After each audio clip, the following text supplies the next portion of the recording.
host, Markus, and we are coming to you live from multiple locations across America. So, yeah, we're going to be calling it soccer. Let me begin by saying we're here to bridge the gap where you notice a lack of awareness, concerning the beautiful game, and just come to you graciously to inform you on all things that they won't talk about on and off the field. So, let me allow you to introduce the rest of my distinguished panel. We got Big B in the building, aka Barat, aka Raath on the beat. Come We on, got man. Potts in here, aka Yo, Sosa. what's up, baby? What's up? And then last but not least, we got Nick over there, aka Mr. You'll Never Walk Alone. Okay. And this is the Inform Podcast. Episode, episode 1. Cutting the red ribbon. Let's go. Yeah, okay. Time to get this kicked off. Yes, Thank sir. you, Markus, for assembling everybody here to give our views, give us a nice little time to talk, a platform, and everybody else, chipping in. Raath with the StreamYard, Nick with the ideas and everything, and personally really excited to get this going. Yes, sir. Yes, sir. I don't know. Nick probably bounced. I'll pop back in. And it's a perfect time. Season just started. Yeah, man. Yeah, bro. Next week almost over. We got a game tomorrow, right? Everton and Leeds. Jack Grealish gets to show he's back in action. Yeah. Question, back in action, maybe. Yeah, I don't know. I feel like with him being the main man, he's gonna go back to Aston Villa days. That's my personal take. He's still young-ish. Yeah, I feel like some of the pressure will be off of him as well. Yeah. Obviously He's like 29, 30, though. I think he needs to do well this season and then be out of City, bro. He got every trophy that he was supposed to. Right. Yeah. So fuck out of here, bro. Get the play time. Right. Play. He's got to do it at least for the England spot. That's what I'm saying. I don't know if he's making English spot. I don't know. No, you don't think so? Yeah, that English I don't know. That's that. Yeah, right now. They have England is stacked. They have Eze. Madison got hurt now, so but they have Eze still coming in the 10. They got Jude Bellingham. But he's not taking Palmer's spot. Yeah. He got 3 certified niggas that are ahead of him. But so for the first point, I just want to let's just do a little quick moment of silence for the death of Jota.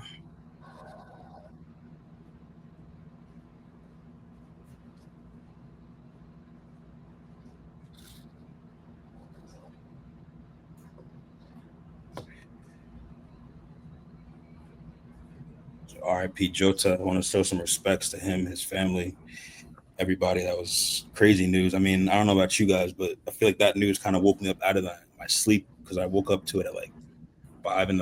and saw, a grayed out picture of him on a Tottenham page, and I was like there's no way we signed Jota. There's no way we signed Jota. And then you read the news and you saw what happened. It was devastating. So. Nick, how do you? How was it for you? Same thing. I thought it was fake. I thought it was like some kind of prank thing, and then you see it all over all social media. And even after, I'd say the day after it happened, I remember I think you hit me up, and I was like, it doesn't really feel real. I will say one thing that's really cool to see is even today's games, they had a minute of silence. So it's not just the games with Liverpool; it's kind of across the Prem, and even outside the Prem, you see a lot of respect being given, a lot of acknowledgement.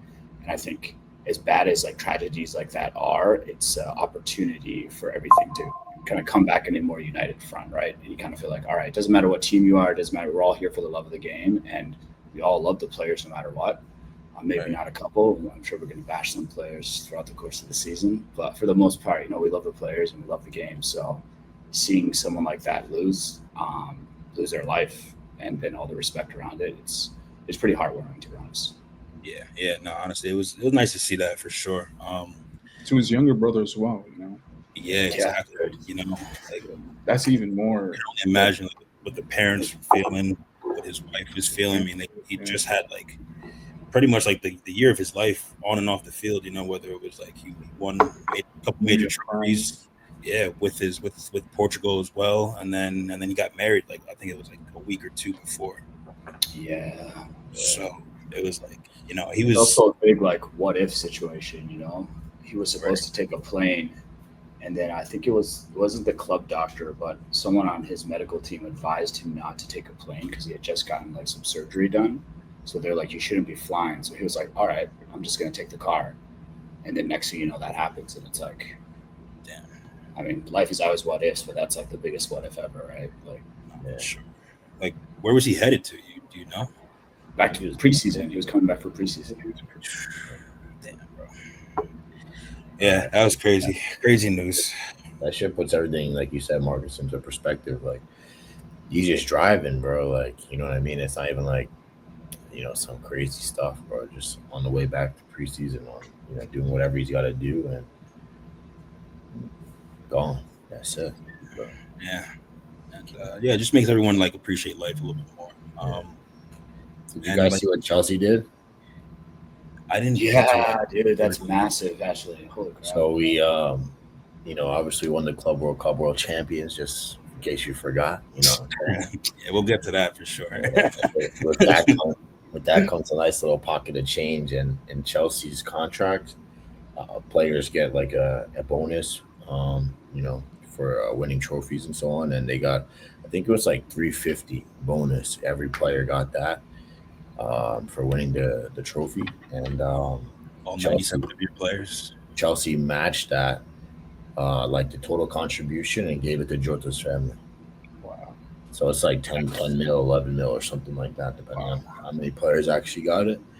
They matched that and sent it to the family. So you gotta love to see that. And obviously nobody expected that. Nobody, thought that would happen. But good respect to the board level at Chelsea for that act. That's a lot of money, that's 2 Kepas right there. Yeah. As we saw today, someone could definitely use it. Talk about that in a minute. I was about to, that's you're funny. I didn't know that fact, bro, but now I feel bad, because I was gonna say that Club World Cup was some bupkis, but we're gonna get to that. For now, we're gonna talk about a real trophy. My boy Tottenham Hotspur, you know what it is. Finally won their first trophy. I know, Raath, it's gonna be a sore one for you, everyone. But that's last season, bro. That's yeah, I mean, we got to go in chronological. It's the first episode. We let you have it. We let you have it. Yeah. That's the only reason why Markus got his face on camera. Talking about Tottenham, bro. Yeah, so if we had lost that and then lost Sonny, I might have stepped back, bro. I might have just take a break from supporting the Tottenham. But I had to go knock on Daniel Levy's door or something. He's been. Well, that's for something else. But okay, so now Tottenham won a trophy. So let's say, like, does Tottenham now have the respect of the league? I haven't heard anybody bashing Tottenham in any of their, I mean, I feel like you got a step above Arsenal in terms of European pedigree, right? Mm-hmm. Yeah. Okay. Like current, I would say. But other than that, man, what respect are you looking for? You still respect is a big word. Yeah. Bro, you guys don't understand what I have to go through when I'm watching even a fucking Liverpool and City game, bro. They'll still find a way to disrespect Tottenham. They'll be like, "Oh yeah, so and so hasn't scored, but he put 4 against Tottenham." It's like they just always have a way to dig against Tottenham. Or that's the DNA of the Prem, bro. Tottenham chosen team. I only hear it with Tottenham, man. Maybe it's just my ears. I don't know, man. I just only hear it with.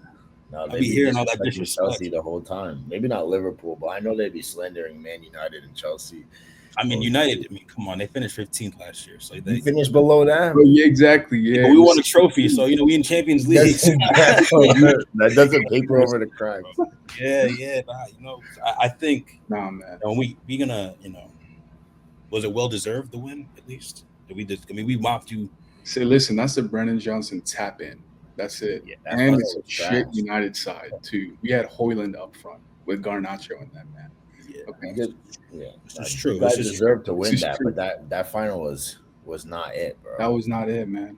Nah. I mean, off the back of the Lyon game, in terms of the United perspective, off the back of the Lyon game, like I'm not gonna say we should have deserved. We got, it's ours. I'm not gonna be like, yo, the semifinal, so give us a trophy. But we should have won that final, man. We should have won that final. Yeah, that was a great comeback. I will say. Football is football. Yeah. No, and I'm happy that we played you instead of Leon. That's for damn sure. Because what's his name on what's the striker's name? That old Ryan Cherky. No. He would have been. I mean, he's a problem for sure. But the striker, yeah. Arsenal striker, old Arsenal striker, bald-headed Lacazette. He would have definitely turned up for that game for sure if he was seeing Tottenham in the final. So, blessings to you guys for taking that to OT and knocking them out, so that we could, do what we did to you all last year for the fifth time. So what's looking forward though? I would say this: if you beat PSG in that Super Cup final, bro, you would have had a lot more respect, bro. Yeah, I mean, you did the Tottenham thing, bro. That's a glorified. We're not gonna really talk about it. That's a glorified preseason game, We're not gonna really talk about that. That's some, that's up there with the Club World Cup. We're not really an important game, really. So that's another trophy, bro. Yeah, but so is the Community Shield. A big trophy too. That's a big. That's how you used to get into the Club World Cup. So you couldn't even play in that competition without winning the Super Cup. So it means a lot, bro. Well, now that brings us to our next topic. He's like, he's moving on. Ange definitely should have been our manager. I think. I mean, I like Thomas Frank. Don't get me wrong. I think he's a great manager. But again, if Ange was backed, would we have won? Would we have kept? He wasn't backed ever. The last transfer window. I mean, we barely got Kevin Danso. If we didn't get him, we wouldn't have won anything. But the summer before, we had to get Timo Werner, which I know you know about Timo Werner, Pots. Like Timo. Yeah, that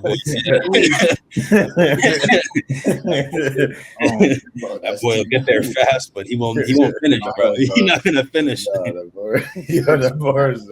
boy will get there anytime, but he's not gonna finish.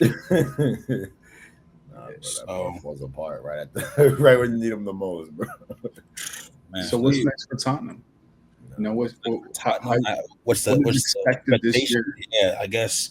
I mean, what are the league goals? Yeah. What are the streets saying? The streets are saying that I feel like they're happy with a top 4, top 6 finish, which is that's a huge improvement. I mean, from 16th to 4th, 17th. 17th. That's right. That'd be amazing. We were 17th. 17th in a trophy is the most Tottenham thing in the world. I do feel like just the way the season ended, there was a lot of talk on momentum. So like United lose that cup, and it's like, oh, they're gonna have the worst summer transfer ever. Newcastle breaking the top 4. Oh, they're about to take that step up. Then obviously we're here now, and United got pretty much all their players. Newcastle got none of their players. And Newcastle's players. Yeah, that's what I'm saying. I feel like the hype from that time, it didn't really carry over the way everyone thought it would. But we'll see. Still early days. Early days, indeed. Yeah, I don't know, man. I mean, transfer window's not, it's not over yet. Yeah, exactly. I'm still keeping my fingers crossed for a couple more to come through the door. We're gonna need, some big name players if we're gonna compete in all, 5 or 4 trophies, whatever. So, what do you think we need to strengthen in the squad? I mean, we need a 10 man. Madison's out for the season with the ACL. That cam position. Yeah, Kulusevski is out until at least November, I think, with his foot tendon. He had surgery or whatever. So, is Richarlison the one to lead the striker role for Tottenham? I think him and Solanke both can take. They can both take a shift. I think. I mean, Richarlison's a hot and cold player. He's he'll. I mean, don't get me wrong. I think he played his second best game again in the European final. He did his thing, he hasn't done that since we got him. It's always been injury issues or, with Conte. Conte didn't it was just a lot of things going on with him. So he couldn't really, I guess, blossom to really become the player that we all knew he was on Everton. Because I mean, if you look at his stats on Everton, he was dropping like at least 10 goals a season for like 4 years in a row. So the man's a finisher, bro. When he's in form, when he's starting, when he's healthy and everything. But you wouldn't call that elite, bro. 10 goals for a striker, you definitely would not call that elite. Like, that's not sitting at top 6 for me. Yeah. You know, I was gonna say, like, bro, he always turned up against Liverpool. Like, I legit hate that man, and it's not even the way he scores. He does that like chicken dance thing, and I'm just like, bro, stop. Yeah, hell yeah, Nick. It makes it even more annoying. But bro, when he wants to, he kept him up in the. I'm pretty sure that was before he left Everton. He kept them up from getting relegated. Yeah. So yeah, I mean, he's definitely after. I think. Yeah, he's definitely an Everton legend in their eyes, And I think with the right growth, I think he could become a player that bags 18 goals a season across all competitions. Maybe not just the Prem, but I feel like Big Dom is underrated, to be honest. Like, I love his work rate. I love his. He's actually got everything that you would want in a striker. He just doesn't always put it together. But he's strong, he's technical, he knows how to make runs, he plays off the shoulder, he gets in the box, he's like a good finisher, he can build up the play. It's like his whole all-around striker game is actually there, but the numbers aren't great, right? Like his goal assists. I mean, he wasn't really getting the service he needed. Now that we have Kudus, I think, he's a proper passer first and foremost. Like the one thing I love Kulusevski, don't get me wrong, but the one thing is just his final pass isn't always as accurate as I would like it. Or I'm sure the striker would like it to be. It's a little bit too ahead, a little too high if he's crossing it. So I'm sure he's going to work on that. I mean, he's a beast. So I'm sure he's gonna come back stronger with that. But yeah, I mean, that's like the main reason why Solanke's numbers were lacking for the past year, I'd say. I feel like with Tottenham, what's lacking them is the midfield, bro. You guys don't have that core like. Your last game, you had Bergvall, Archie Gray, and Sarr. Yeah, bro. Honestly, I mean, it's a young. That. What do you think about? We got Basuma, bro. Basuma, yeah, man. Basuma and Thomas Frank benching him. Yeah, he broke twice now. He's kept him off the roster twice now for being late. Yeah, I mean, Basuma. Yeah, I like Paulinho, but I think. I wanted to keep Basuma because we need some. Paulinho isn't he's a great defensive midfielder for sure, but he's not going to be able to play every game, right? And I mean, we'll see what Archie Gray can do in that position, or Bentancur can do in that position. But yeah, I don't know. I mean, Basuma, he's always had his disciplinary issues, right? Last year he was getting high on balloons and stuff. So this guy is, he's not really reliable to be your main guy for a 42 game season or a 50 game season. I think the problem is when I look at Tottenham's midfield, in terms of players that the other top 6 would take, Basuma is really the only one talent wise that I feel like maybe I'm just disrespecting that midfield, but I feel like outside of Basuma, you're talking crazy, bro. Bentancur 17th. Yes, I know, but I mean, look at our injuries, bro. We had 14 injuries for 3 months of the season. I feel like Bentancur had that one good season, and then but who would you replace him with in Chelsea squad? Bentancur, in the midfield, he wouldn't replace nobody there. I don't think he would replace anybody in Liverpool. Maybe Arsenal, but now they got Zubamendi. I wouldn't say that. Maybe, I guess your best chance is United. You're not bro, where would he fit in? Hold on, you're going to disrespect Bentancur now. I'm not, hold on. Potts is breaking it down. That's what I'm trying to say. You actually go through the teams. It's bro. It's not going to go in City. It's not going to go in Arsenal. So for City and for United, you have Fernandes, Casemiro. And now maybe for Ugarte, we can do a nice little swap. Ugarte today was a 1 year grind for the other. He's a ball winning. He wins balls in the midfield, bro. Pause, but he's a demon, bro. I don't know about that. I do think honestly, I take him over Caicedo. I take him over Caicedo. What? Yeah. Caicedo is wow. No. Caicedo is class, man. Bro, what did he do? I saw it live. I didn't hear his name all day. Was he Not- even playing today? You don't, Bro, Caicedo's bro, actually he plays legit. a position that you're not supposed to hear his name, bro. Yo, Okay. Potts, this is a question I have for you. I don't know if we want to segue to Chelsea right now, but do you think Caicedo is switching? Is that, I guess, modern Conte role? Yeah, bro. I think he's our modern Conte for sure. The bro wins tackles crazy. But he's not at that level yet. No, he's not there yet. He's only 23 still, but he doesn't dribble as much as Conte. Conte could kind of dribble through the progressions of the field a lot more than he does. But he's got a decent pass on him. But the way that he recovers balls and wins balls is on a different level, bro. That guy has an engine. So I'm happy that he's at the anchor of our midfield. And I wouldn't trade him for anybody else in that position. That's my personal opinion. There's probably some players here or there that are better than him, but I mean, a Gravenberch. I'm happy that we have. I'm not saying that they're not better than Caicedo, but I wouldn't trade them for Caicedo. I wouldn't trade Caicedo for them. Yeah. I think he has so much potential that we stick with him. 23 or whatever, how old he is. Under 25, so he's got everything ahead of him, and he's pretty injury resistant too. So I actually feel like his replacement is going to be the next big thing. Baleba, I don't want United. I don't want United to get him. I think United's weakness is that two-man midfield and Bruno not doing a lot of the defensive work in a way. And I feel like if you partner him with someone like Caicedo, like Baleba, bro, it's actually going to be deadly. That's what we were missing. That's actually one thing where I'm like, I hope they don't fix that. They don't fix that. That's funny as hell. I mean, but United's also looking at Sporting's captain right now. His name is Morten Højmund, I think. Højmund. I can't even say it. Denmark. You know? You guys love a Dane, bro. Yeah, there's that Portuguese tax coming in with Ruben. But, we'll see. We definitely need to. He produces really good players, though. I will say that, yeah. As someone who, Pedro Porro, shout out to my right back, yo, I feel like they always produce some good players. Yeah.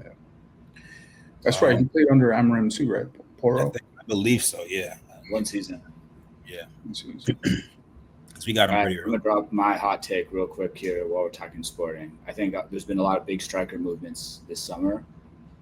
Joker ain't him, man. Stinker. I'm gonna say you can clip it. Clip that. Bro, he's got the aura, but he doesn't. Yeah, you go from that to that, bro, for sure, bro. He's looking tired out there, bro. Yeah, it wasn't it, man. He tried to do that one shot today on far end of the box. Oh, that was hard to watch. That was harsh. I think it's gonna be a 007 type thing, where it's like, I mean, we'll see. Hopefully, hopefully, just for the bands. But yeah, that wasn't it. Yeah. Obviously, people will say maybe he will need some time to get adjusted with the league and all that. But I don't know, man. I don't see it. I feel like United dodged the bullet with that one. Yeah. I also feel like with all the striker movements this summer, you know how the media is. They when Liverpool got Nunez, the first infographics that came up were Nunez versus Haaland. And it's like none of the fans are even thinking that, but the media pushes that message.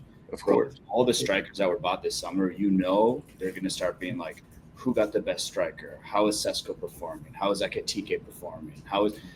And I think out of all the strikers that came in terms of price and hype, Gyökeres is not going to perform the best. And that stuff gets to a player, dude. There's a ton of pressure. You turn on the TV, people are slating your name.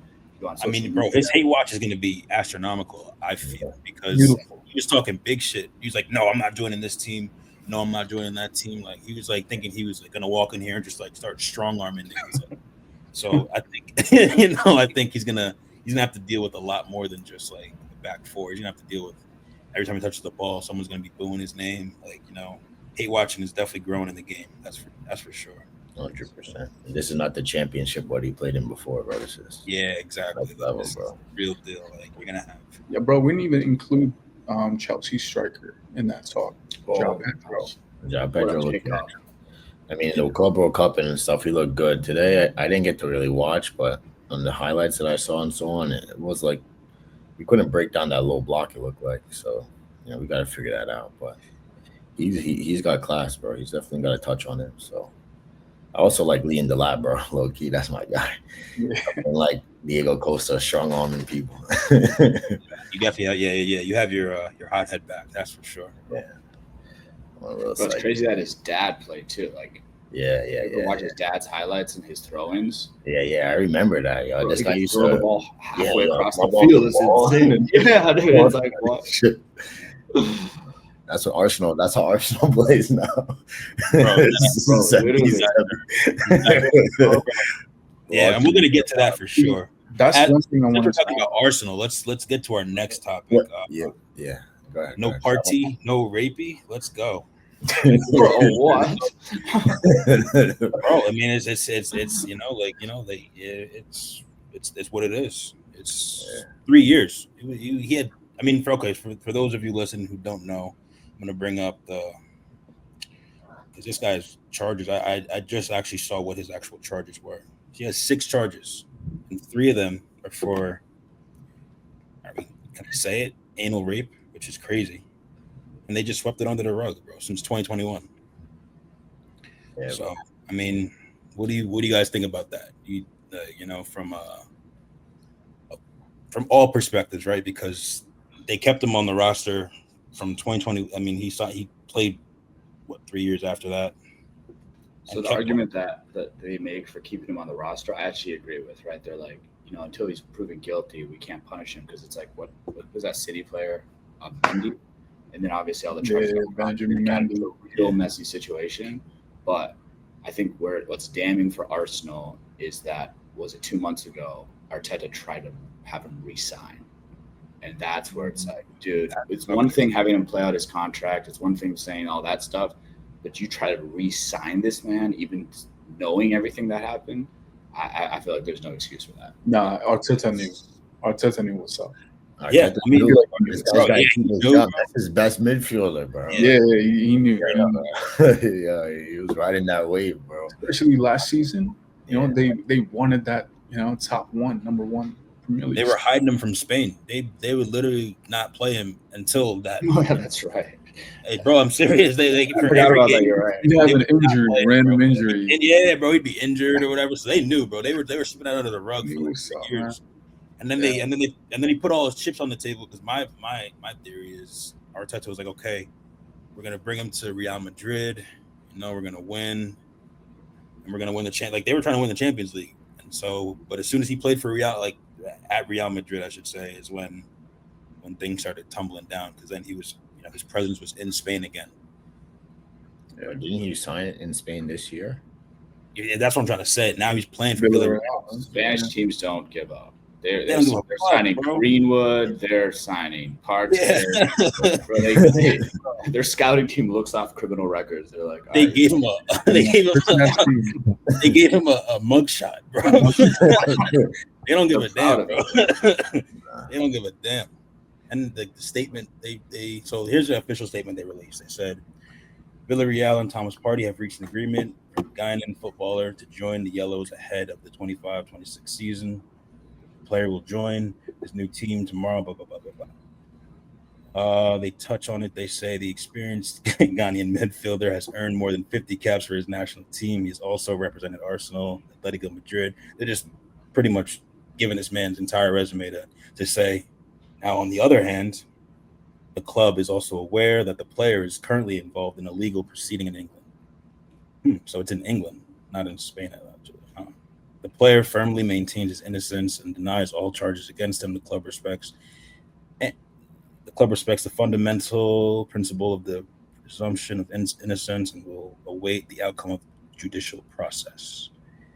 So yeah, I mean, it sounds like they're pretty much doing the same thing Arsenal's doing, but they're a little bit more dumb shit, man. Yeah. They'll push this shit this kind of shit under the rug, or they'll like wait until proven guilty, Yeah. But when blatant racism happens in football on the pitch, right around the stadium, it's just like, oh, what are you talking about? Yeah, continue, play on. Let's talk about it, man. Let's talk about it because Jamie Carragher didn't mention it. As I've been hearing a lot of people be upset with Jamie Carragher's ignorance or whatever. ignoring the fact of what happened in the match opener against Semenyo. Oh yeah, that's true. Liverpool this weekend. Yeah. I didn't hear about that. You hear Semenyo's statement? I haven't actually. No, I have not. He said, "This night will be a night I never forget, but not for the incidents that happened, but for like the second right after it happened. His teammates all came together, the Liverpool team all came together, and the fans kicked him out. The fans kicked that fan out. So his whole thing was like, okay, it shows that like, is this going back to the whole Jota thing, right? Like one bad thing, everyone kind of brings people together. Bro, right? What's crazy, not to be disrespectful here, is the guy who said it was in a wheelchair. Yeah, man. He like rolled up in his wheelchair and said, like, bro, you're not gonna be able to hide in the crowd. Everyone's gonna look at me like, yeah, bro. I don't give a damn. That's crazy to say when you're parked for life, bro. Like, yeah, that's what I'm saying. Like, what are you gonna do? Wheel away? Yeah, Like, nah. bro. That's mad. They were saying that like man, like Yaya Toure and what's his name? Who's the coach for Old Crystal Palace? He used to play for Arsenal. The guy who had, Arsenal man. yeah. He used to play for Patrick Arsenal. Vieira. Yeah, Patrick Vieira. They would say Patrick Vieira or Yaya Toure would have flipped that boy over back in the Back in the day, they can do contender fucking karate, kick the guy in the head. Patrick Vieira was kicking fans on the field, bro. He don't play, yo. He don't play about that shit, bro. Back in the 90s, there was no rules, bro. Yeah, and that's also I want to touch on the fact that I guess like you, Potts and Nick, you guys have been watching the Prem longer than me and Raath. So I guess like how's it's changed, right? I mean, you've noticed a lot of changes from the Barclays era to I guess the Premier League era. Oh, for sure. I mean, the biggest change is this whole like possession-based football, bro. When we were younger, bro, what do you mean a goalkeeper needs to play with his feet, bro? Yeah. That boy just needs to stop shots, bro. Are you kidding me? Like what? Like Czech was arguably one of the best goalkeepers. Van der Sar, like those are the keepers I remember. Bro, those guys didn't have no fucking techers, bro. They were just amazing shot stoppers. You know what I mean? Like, yeah. I don't know. That's the big one. Obviously not as physical, but nah. Or like even like there was revenge in the game. So like Roy Keane, right? The famous story of he broke Holland's dad's knee. Bro, so I don't know if you've seen the clip, bro. It was the most intentional leg break you can imagine. He like jumps in the air, studs in the knee, and breaks his knee, and then leans over him and starts talking shit. Like he knows he broke his leg, ended this man's career. Yeah. And when they asked why he did it, he said like, "Oh, the last time we played each other, he did something to me. It was like 5 months ago. So for 5 months, this man's been thinking like, I'm gonna smash him the next time I see him."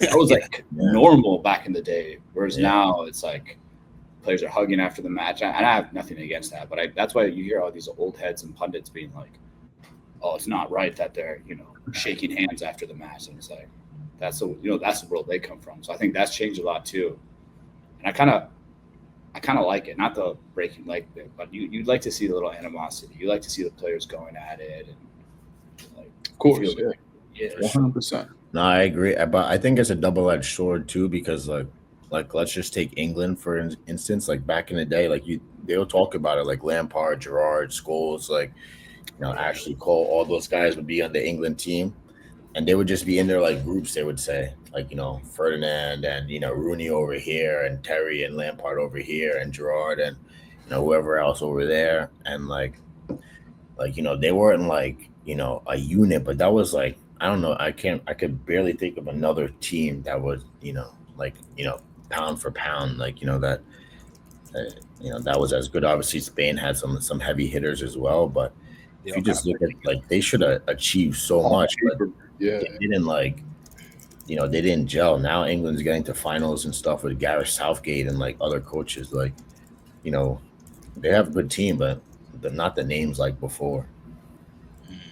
Yeah, man. Yeah, the entire bench, and you had two squads almost. Yeah, top elite players for England. Crazy players. I mean, you can say the same thing now too. Like what is the excuse for these players or the coaching staff for England to not make that final push to get the trophy? But like what's stopping them?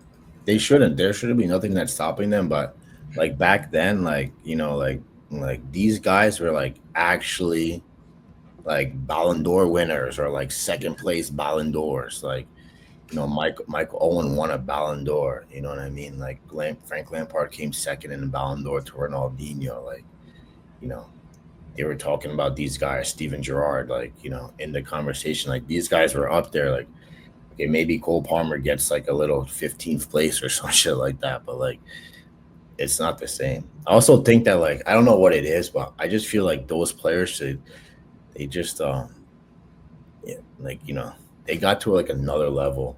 And I think the players right now they're starting to come up. Some of them are starting to come up to that level, but I don't know. There's like nobody like Rooney. You know what I mean? Like, there's nobody like Steven Gerrard. There's nobody like Patrick Vieira in the league. I don't know if that's because there is no, rivalry or, as big of like, rivalry as there was before, but those names don't carry the same weight in my opinion. I don't know. No, you're right. You're right. But it shows how much, to your point, like team vibes, if that's like the right word to use, makes a difference. Because like even though that other team, England's golden generation, like they were stacked, like bro, they never got, like, it's not even they couldn't get it over the line. They couldn't get to the final. Yeah. Whereas was it Southgate, who I think everyone can agree is probably not the most tactical manager of all time. He's been able to bring them to what, 2 finals at this point already? And yeah, they can't get it over the line, and both finals they played like absolutely terrible. But like getting there is more than half the battle, right? Like, Yeah. anything can happen in a final. And there's a lot of elite world national teams out here.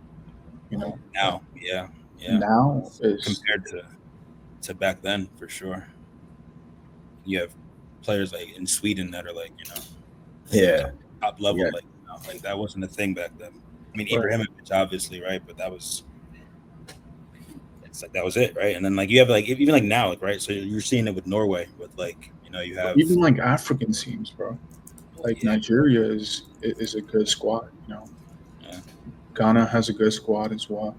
Like on paper, these names are out there. Obviously, Thomas Partey, hold tight, but Yeah. I would say that Ghana and Nigeria always had like a good team. That's where like SCN and Obi Mikel and so on were from. But who surprised me, who wasn't a big team that I remember, at least when I was growing up, was Senegal. And then obviously Mane and all them boys came through. They've been winning. even Morocco. Yeah, Morocco. Yeah, Morocco, That's a good shot. Algeria, them boys too. Cote d'Ivoire used to be dangerous. Yeah, We host Leading the line. Oof, they were a mean team. they're a mean team.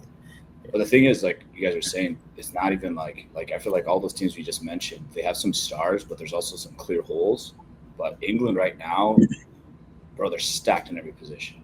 Yeah. So are France, so is Spain. Argentina is always going to be Argentina, like with what they do.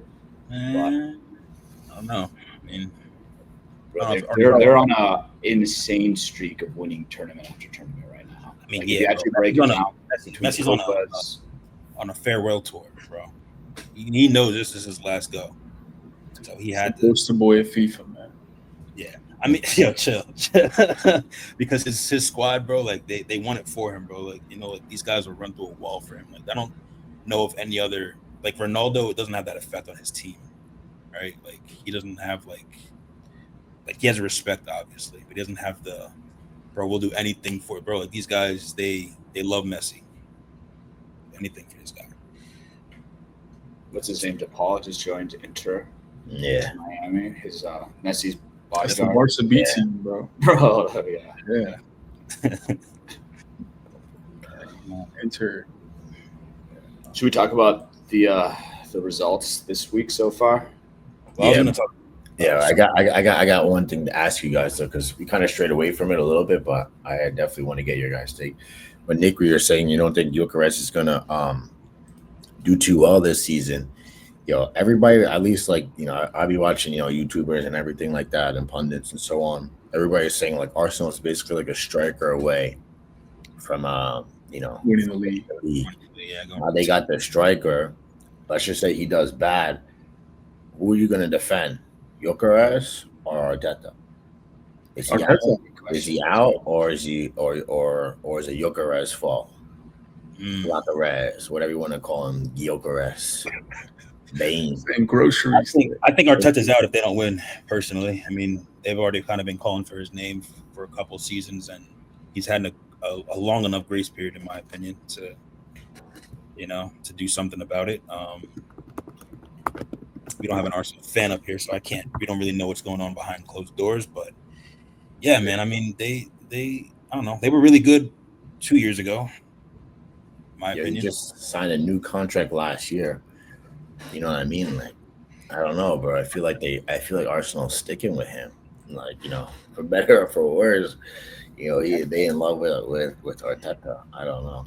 Bro, if they love you Lego can't disregard how bad they were when Arteta came in. And you talked about like the respect that now Tottenham are getting by winning that cup, bro. Arsenal were not getting any respect. It was all the memes, fourth place every year. Unai Emery, good evening. Wenger's last. Bro, but they were winning cups.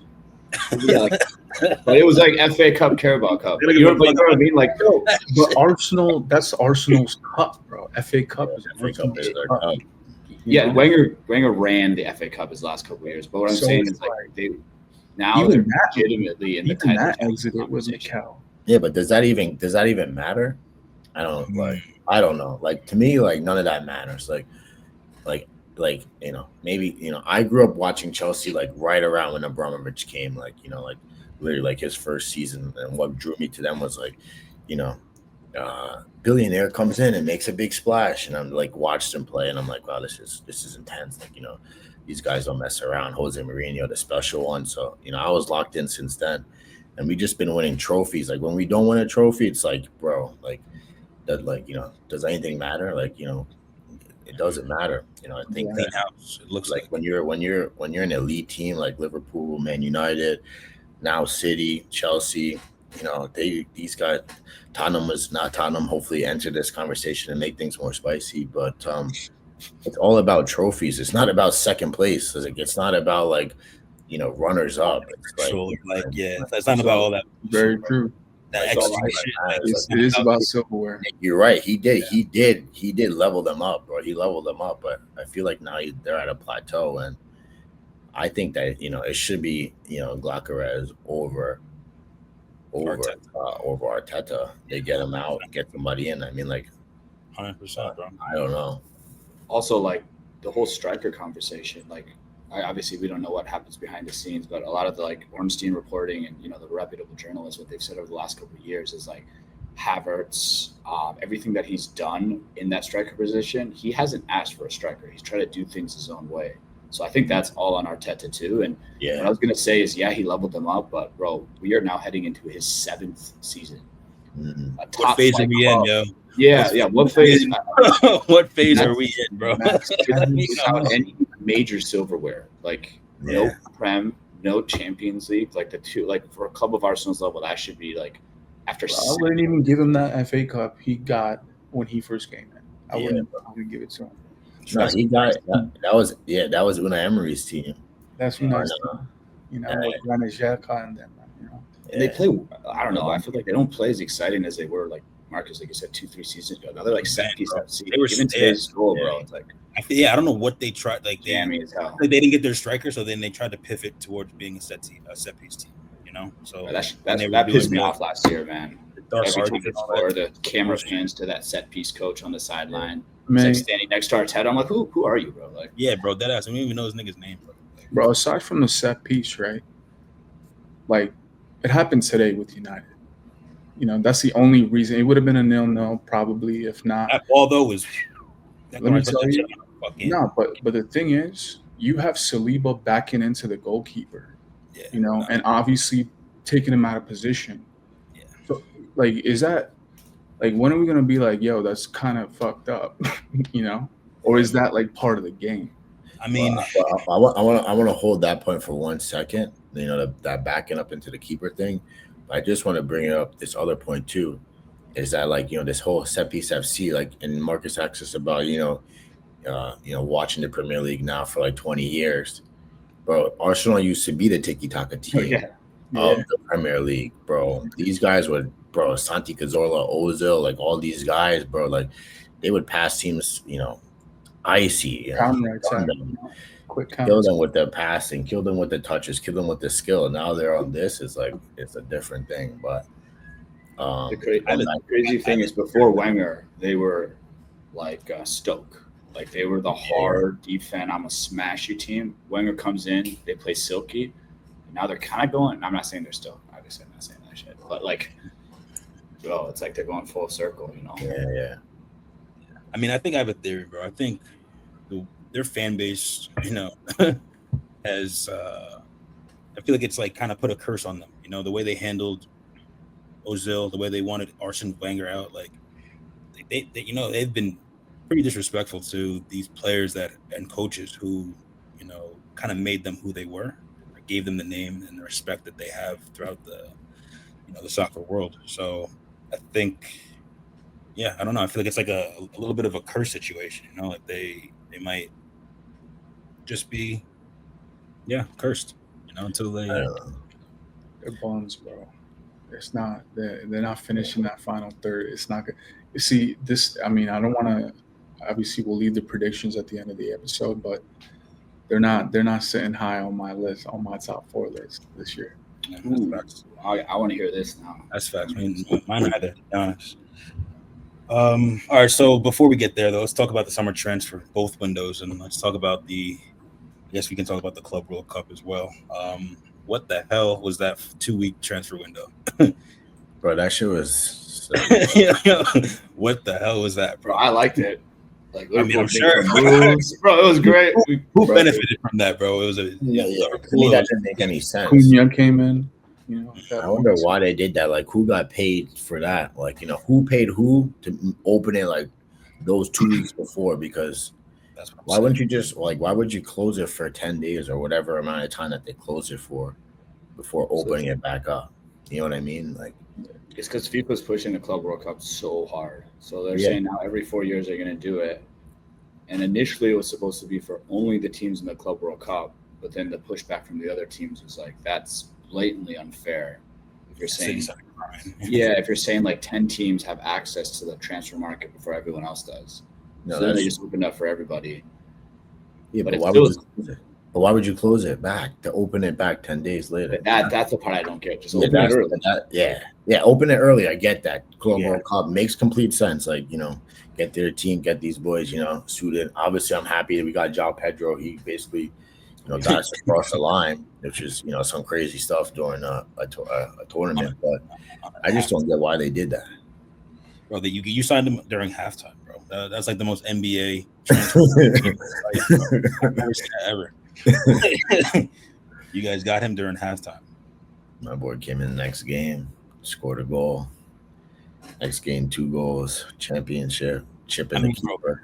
Club World Cup just seemed like it was a response to the Super Cup failure 4 years ago, or 3, or however long that was, when they tried to do that Super Cup and they wanted only the Super League. Yeah, not Super Cup, Super League. My bad. I mean, bro, Club World Cup has been on for a while, bro. The Club World Cup is established, it's been on for a minute because United won it too. Yeah, Chelsea won it a couple of years ago. Liverpool won it when they won the Champions League. Like, everybody's like, it's been a thing. I think that they just wanted to, like, the Club World Cup itself before, which is now I think the Intercontinental Cup or whatever. It's like a really small tournament. It's only like 8 teams or something small like that, where you basically only play like 2 more games and then you could be like, the Club World Cup champ, like, the world champion, and then you get that. It used to be like a shield badge.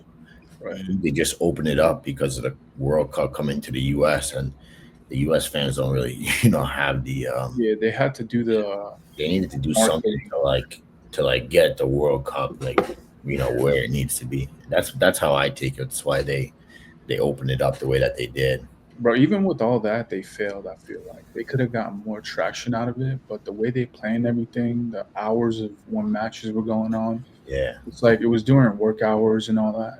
Stadiums would be like less than 50% filled. So, Raath and I went to a couple games, and I mean, there were some games that were on during 2 o'clock in the afternoon in like 100-degree weather, just to please, whoever in Europe was going to be watching their teams. You know what I mean? Like, it doesn't make any sense. I was like super anti Club World Cup, to be honest. But then once it started, like it kind of sold me on watching like South American football, common ball, because I was like, yo, these guys actually ball out. Like some of those teams, dude, and they play with heart. Like pull tackles.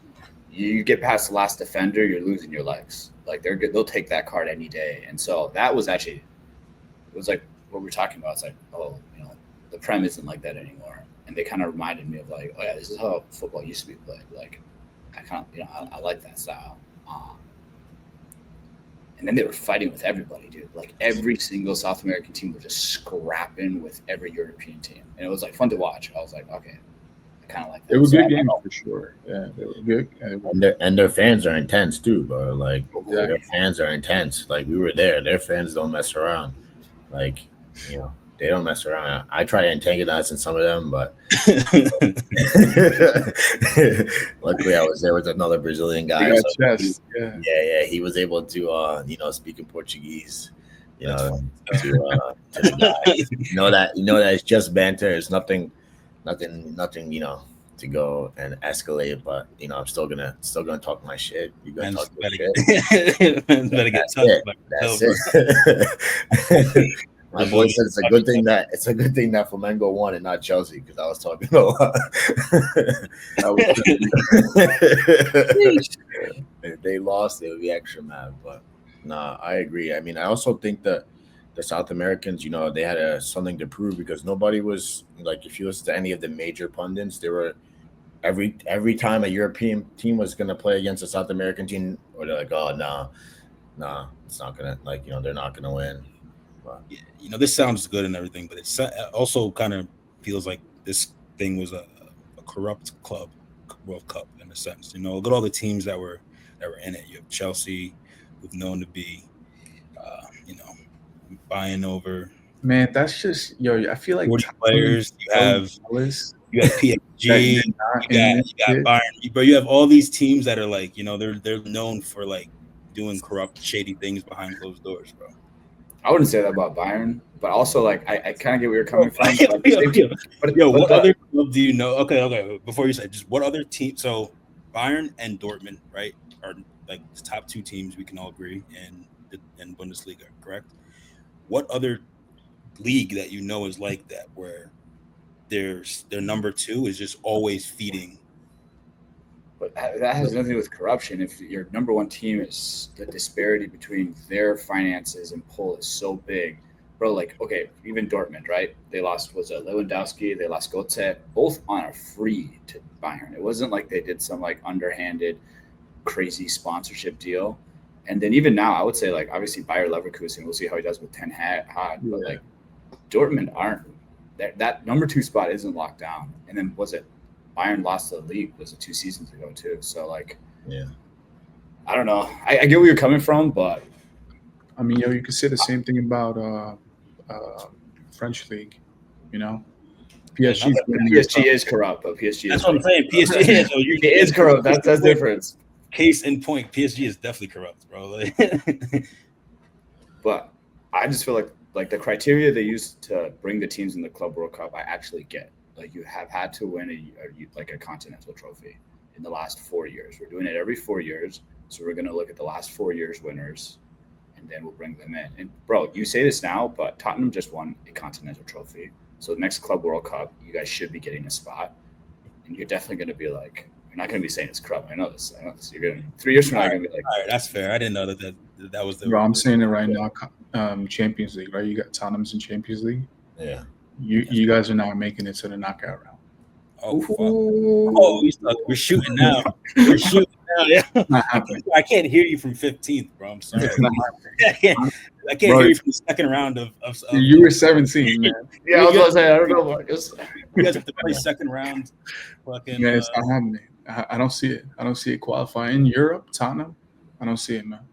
Well, we'll wait until the groups come out, and then we'll talk. Obviously, but I'm gonna wait until the transfer window is closed to be talking. I'm gonna wait because if you get a couple more players, then you might be eating your words. You're Do right. you, Marcus? Do you still watch the highlights from that Ajax game? Nah, bro. I've that's don't get me wrong. That was a beautiful moment, bro. You know that was under Ten Hag, right? I know. Yeah. Beautiful. Football is beautiful, man. Yeah.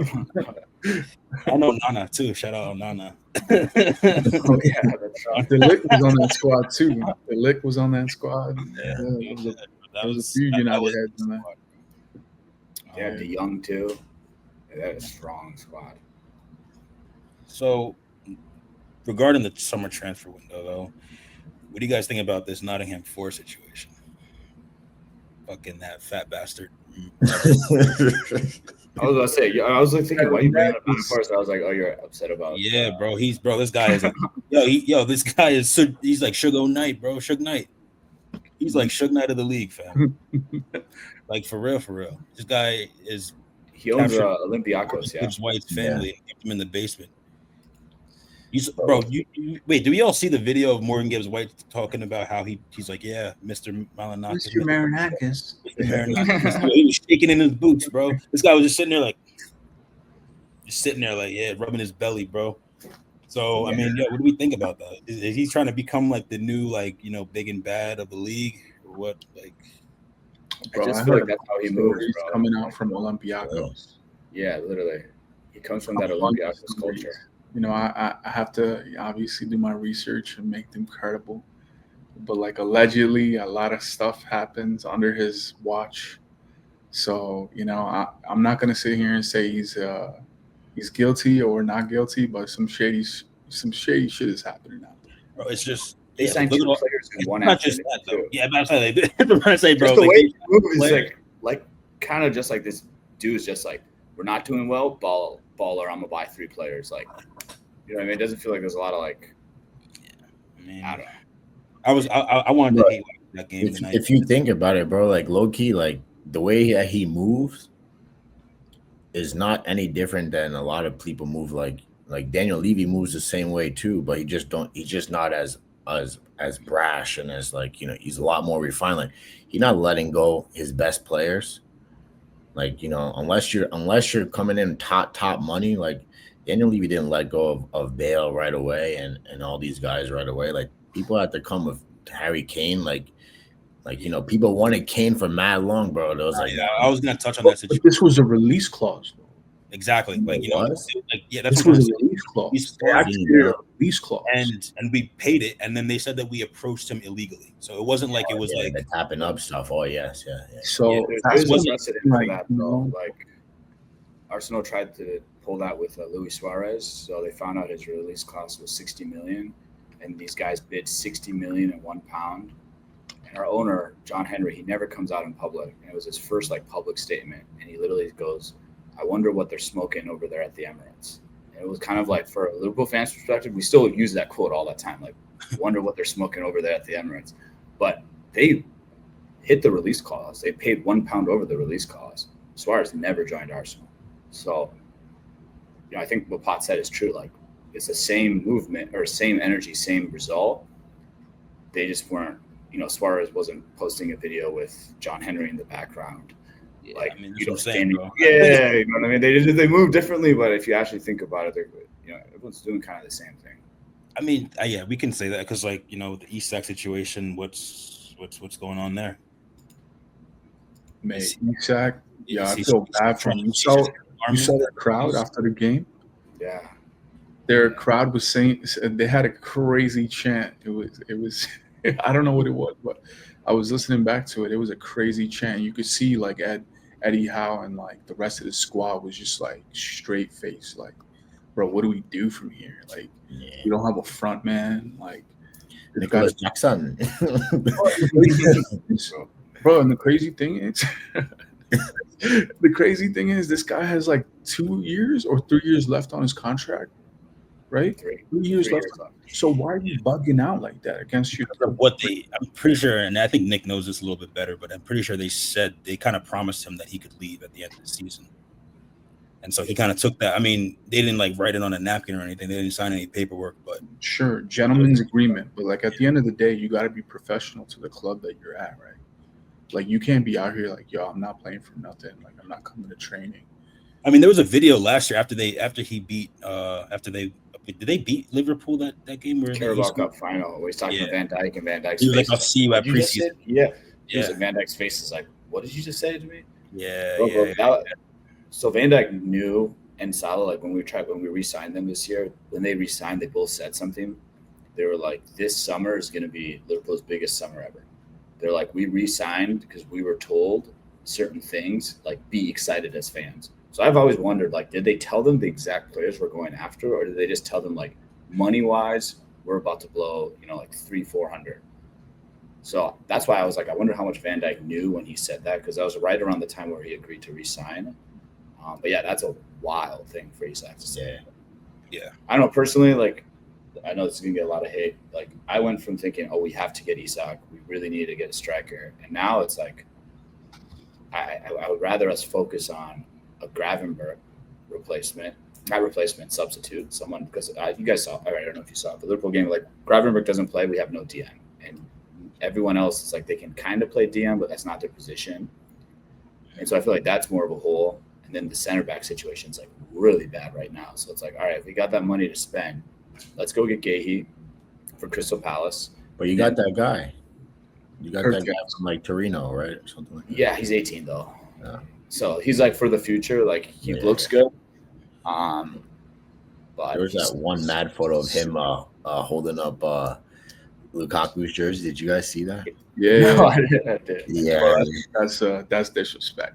Yeah, bro. Lukaku's on the ground and he's holding the back. He's holding the back of Lukaku's jersey. Bro, I was like, this guy is business, bro. Let me see if I can find it. And that's 18 too, right? Yeah. Giovanni Leone. Yeah. We'll see. I think he's the Kwanzaa replacement. Kwanzaa was obviously super young, and he's now our new young center back. But we need someone. And Konate might go on a free to Real Madrid next year, which I don't even want to talk about. I did see something about Konate leaving. Bro, it's been talked about for months at this point. I've kind of accepted it. It's like, it is what it is. That's how Real moves. I don't even know. I hate it. Always, whatever. I mean, kind of buns that game. I can't lie. Who? Konate. Yeah. Oh, no, he played so bad. I was like, is your head already in Madrid, bro? Like, what are you doing? He's pretty hot and cold in general, I think. Yeah, he was terrible that game. I mean, I would say last year he was better than Van Dijk.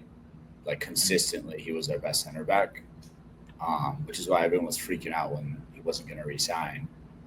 But then, I mean, everyone has a bad game, but that was definitely the worst game I've ever seen him play for Liverpool. Like, what happened to Joe Gomez? Bro, Joe Gomez is, I mean, he's still there, but Joe Gomez is like injured? No, he's been. I'm trying to think. Joe Gomez played. Pretty sure he played under Brendan Rodgers, 13-14 or maybe 14-15 season. He's been at the club like for 12 years at this point. Yeah. Like he's old. People he looks like a baby, so people are like, oh, he's young. But bro, this dude, he's been a great servant to the club. Absolutely great. And you think he's extended his time too long, or do you think it's like? Now he came on right last game. Yeah, he always comes on, plays a good role for here and there, and puts in good minutes, and almost doesn't usually make a mistake. But it's one of those things where I kind of feel bad because I think like it's kind of like Harvey Elliott, where it's like, yeah, you could stay here for your career and be a great big-time player, be a part of some incredible memories, but like as a player, bro, you deserve more. And they've given so much to the club that, like, I love Elliott, but if he wants to leave and feels I have no ill will whatsoever, right? Like, so I don't know. I think there's certain players like that where you just feel like, I want to see you kick on, and it's probably not going to happen here, but I'm sure somewhere else you could be like, you could be him. So,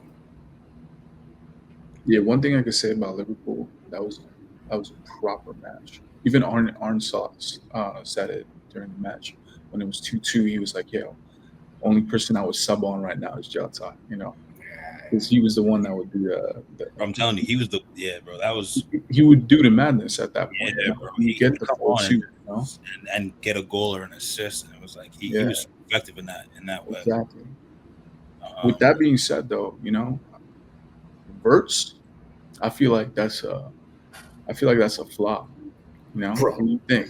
Clip Who? it, clip it, clip it. Who? Clip this shit, bro. You think Wirtz is a flop? Oh, Bro, I've watched every preseason I game. I'm get it. telling you right now, this dude is. Yeah, no, I'll Nick- give my hot take, man. This guy is gonna. I feel like that's gonna be your least effective signing. effective signing of the window. Now we're shooting, yo. Let's get All right, let's, instead of the flop, you let's know, get. because you guys made some signings, but I think it's going to be your best signing. I Personally. think Ekatika, yeah, I agree with Mark. 100%. I don't think Frimpong is gonna cook like people think he might cook. I feel like you kind of replaced him in a fact of like you replaced Trent in a way of you have a very forward-thinking right back who is very fast, is going to get the ball up the field, but I don't know what his defensive abilities actually are. Yeah, I have to disagree with you there, bro. He's not like Trent whatsoever. So Trent's not fast. Trent doesn't play any defense. Trent doesn't bomb. Well, I was saying like in Trent a is like a ball-making playmaker. And so one thing that Slot said is like there's no one that can replace Trent. So we switched the playmaking ability to Wirtz. So now everything goes through the center of the field. And then Frimpong's role is that's why I think he's going to struggle because he's being asked to do too much, bro. He's obviously supposed to be this pacey right back. But he's also trying to give Salah the ability to be an inside forward by branching out on the right wing, right? So like he goes far out wide. And it's like one of those things I think in theory it makes sense. And again, I'm not a coach, but I'm just like, so he's expected to be all the way right, providing width so Salah can be inside forward. But then he's also supposed to sprint all the way back and provide coverage. Like that is I know he's fast, but that is an insane amount of space to cover. You guys are playing with a high line. It looks like that Tottenham high line you guys are playing with. Yeah. Not even, or you got to have Soboslai, you know, that deep right-sided, you know, midfielder drop in to that right back position, try to get some type of coverage. But yeah. You know, I love Frimpong though, but like I think he's gonna do really well. I feel like, yeah. Even for Leverkusen, Frimpong was a big, you know. I don't know. I don't know, bro. The streets are saying that they signed Raheem Sterling, bro. They're saying that they signed Raheem Sterling 2.0. I don't know. Same position. What are you talking about? I'm just saying that's what the streets are saying, bro. So. I think Wirtz, he's the type of player that needs to get calibrated. Once he gets calibrated, then you're gonna see what goes on. I think you were saying he had to get stronger too, right? He looks like so that's why I think like I don't know if it's gonna take a full season. I understand like starting off it might be a little shaky. He gets pushed off the ball way too easily, but the talent he has is no one on the squad is even close, bro. And you like I watch training clips and stuff, and you can see the other players are like, holy shit, like who is this guy? Bro, the stuff he pulls off, and he does it so nonchalantly that it's like, oh, bro, I thought he was going to City all of last year, and I was just like, oh, this guy's going to be like the new De Bruyne. This is going to not. So the fact that. You know who else was like the best trainer, though, in their squad? Tanguy Ndombele. Yeah, the lazy guy who didn't show up, bro. Wirtz is not lazy. Bro, wait, what are you talking about? Now you're bringing but he was like, yo, it was literally like known. Like everyone was like, yo, he's the best. Like Harry Kane would say it. Dele, everyone would be like, yo, this guy is like the real deal. And like, yo, there's comps of him online that like he was really making other teams look silly, you know, like. But he's in. Wirtz just won best Bundesliga player of last year, best German player of last year too. It's not just like he's like this up and coming guy just because he's young. No, that's true. But like, bro, he just won not just like over Harry Kane, over everyone at Bayern Munich. He won best player. So I don't know. I think that like, slander. I will push back on that. That's just I'm making a point, bro. I'm making. I know. That's what we got to do, though. You know. No, it's about the mindset, bro. And Dembele, you know, knew he was hot shit and believed that shit. I think Wirtz obviously knows he's good, but he doesn't have that type of like airhead mentality. And you know, there's players that are like that. Like, you know, another player that everybody says was you know, the player was Dembele, but Moussa Dembele. Remember Moussa Dembele for Tottenham? Ask anybody on the Belgian team, or obviously not you ask them, but watch videos and shit. Everybody would say, yo, this guy was like completely different, and he was nice. They still say that though, even like other players. Everybody says that, but like, he didn't have a high. He didn't have a high. Like the hardest player you played against, like who's like, yo, who's the most skillful player? Like, yo, Moussa Dembele on bro, that guy was. Yeah, I think it's all about the mentality. There's some players that are just like a step ahead, and it's like whether or not you're gonna be what type of person you are. No, that's so true. And then it kind of reminds me of, usually you think players can't make it with that mentality, but you know which player actually balled out, and honestly, like everything you hear is they scoot around in training, they don't eat well. Hazard, bro. Yeah. Bro, that was like the one exception where he was so good that it actually didn't matter that he was like, yeah. yeah. There's everybody says the same thing. Like this guy wouldn't tie his boots to go to training. Like he would just be chilling. Yeah. He didn't give a fuck. He was just happy to be there, bro. That guy was just Yeah. for sure. I think that's what killed him, because Real Madrid, they wouldn't let him be that person. Yeah. And then exactly. When you go to, and that's the thing, bro. When you go from a club like Chelsea to a bigger club like Real Madrid, you kind of have to keep and enhance your mentality. You can't there is no wavering in that regard. You can't just kind of switch off and be like, oh, I made it now. Like I'm good. I'm chilling. I'm him. yeah. But let's pivot to, I guess. So how's everyone feel about match day 1? I think it's pretty expected. You know what I mean? I'll take it. I'll take the loss. Lots of positives in the game. I think seen United play like that, man, since like 2 seasons ago. Seriously. That was the best game under Amarim. That was proper goal, whatever. It was a weak fucking set piece, but I'll take it all. Everyone knew United was going to win. We just didn't have that final, that last step to just like capitalize on a goal. But it's all good. It's going to come. We're playing Burnley. We're playing looked pretty good, but Mbeumo looked. Whoa. Yeah, bro. Electric. Actually, I was like, damn. And then him and Dorgu, the width that they provide, and they were just killing it on the flanks. It's like, Ahmad should have started that game instead of Dalot. If Ahmad started that game, because as soon as Ahmad came on, it was a different pace. Electric, It was a different pace, that's for sure. The only thing that stopped that, high pace, or that, that I feel like the finisher was Ugarte, bro. Ugarte kind of just like had those like weird ass passes. Yeah, bro. That was just go nowhere. I'm just like, why would you do that? Why would you take that shot right in the middle of the field? You could see the front back pass that was so bad. Yeah. You know what I'm talking about? It was like an assist. Yeah. Bro, I was like, what are you doing? Yeah, right in the middle of the field. That was crazy. Yeah. All right, Potts, how do you feel about match day 1?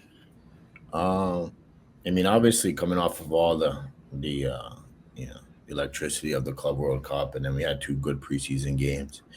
It was kind of like, Chelsea's going to go in and beat Palace, but when you kind of like actually just sit down and not just go based off of emotions and look at what was going to happen, like it's somewhat expected. Obviously, Palace beat City and Liverpool for trophies, and the way that they do is they kind of sit back and soak up some pressure, and I think that overall we had some chances to win. Santos had a chance, and so on. Going back to when Raath was saying, he was blocking the goalkeeper. They had the VAR decision. I'm not sure if you guys saw it, but Guehi pushed Caicedo out the way. Yeah, bro. They smashed it in. They say that it's not because of the push. It was actually because like Guehi was too close to the wall, so that was the reason why. But it's kind of crazy if you could just push a dude like that, get the actual technicalities of how close you need to be to the wall out the way. If you could just kind of push somebody out the way, but that was a good finish. Overall, I feel like that's normal with the player to a player contact, but when you come into a goalkeeper and literally like getting him out of the way so that you could just whip the cross into the far post, like that's just like you can, I'm not gonna obviously fault that for why the goal went in. It was Binder and his weak ass hand. He should have just punched that shit away, but it was just like you could see, bro. You could see Arsenal doing this shit, man. But Gianluigi Donnarumma won't let that happen to him. Yeah, that's true. That is true. Yeah, some other guys won't let that happen to them. But I don't know. For the Chelsea game, I'm just trying. As long as we do better than last season, then that's what I'm looking for in terms of league position. I don't think that we're gonna win the league as a Chelsea fan. Could we win the league? Yeah, but I don't think so. I think that we still got a long ways to go in terms of just like having the stamina to actually put together a Premier League winning season. Right. We're a cup team. That's what we are. You know what I mean? Okay. I mean, dude, you guys finished fourth last season, right? Like, honestly, I think I think when I watched the Club World Cup, I thought, oh, Chelsea's going to be. They're actually scary. There's someone to be actually like worried about. I'm sorry, but I can't rate anything that happens over summer and like be like, okay, this is. No, I'm talking about coming off of last season, though. They ended fourth. They started really bad. So when they ended fourth, it was a strong spring. Like it was. No, we started off good, then had a bad patch like right after Christmas, and then we ended strong. I think that we have a puncher's chance of doing something. I just don't think that we have a great team. We have depth. We have in every position we have depth. I have to see it to believe it. You know what I mean? I have to see us, not have that bad form in the middle of the year to, say, all right, then we could actually win the Premier League. Because if you remember last year, we were in second place, right behind Liverpool with a point or two behind, and everybody's like, can you win the church? Are you guys title contenders? Are you guys title contenders? Chelsea title contenders? And then right after that kind of talk, then we fell off.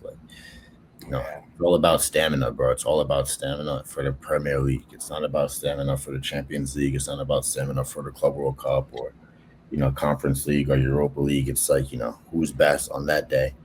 And then that's where we're scary. But every single day against these low block teams that are not going to allow us to play, if we play a team like PSG who are going to be like, all right, let's go punch for punch, then we go punch for punch. But it's when somebody's like, you punch me as much as you want, and then what can you do? Can you knock me down? That's where we're going to have our.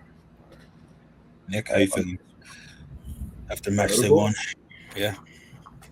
I'm not gonna lie. I kind of wanted you guys to win. After I felt like it wouldn't be right if you guys lost the first game. Oh, after Jordan, I was like, "What are you saying?" Yeah. But after the jersey back there, yeah. No, for me, I was honestly just a lot more of what I thought preseason was, which is like going forward, we're really strong, but the defensive concerns.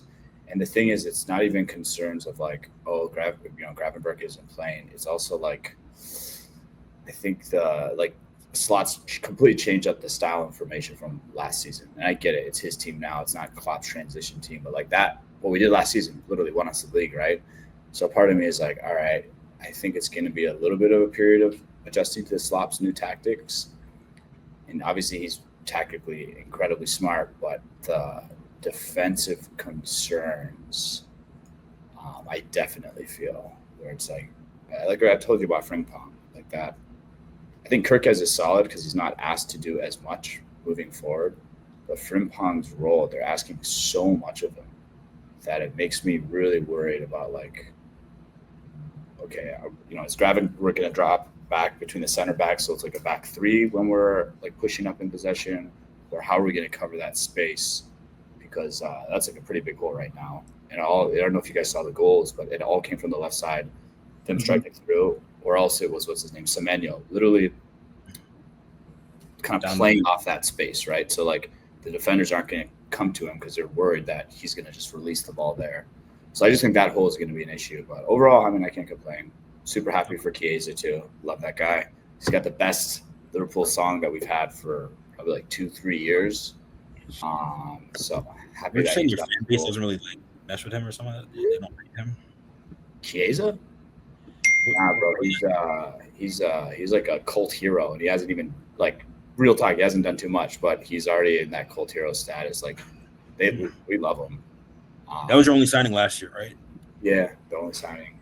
But like I said, his song is probably the most sung song right now, even though he barely plays. The song's a banger. People like him. He always says the right things in pressers, and during the trophy parade, him and his wife were like crying and stuff. And it was kind of like, oh, you guys didn't, I don't know. It's one of those things where it's like, I understand if you played a lot and you feel that way, but you didn't even play a lot, so you he has some emotional attachment to the club, which as a fan you love to see. So he's like one of those players that doesn't play a lot, but then all the fans love. So I think everyone was really happy to see him score.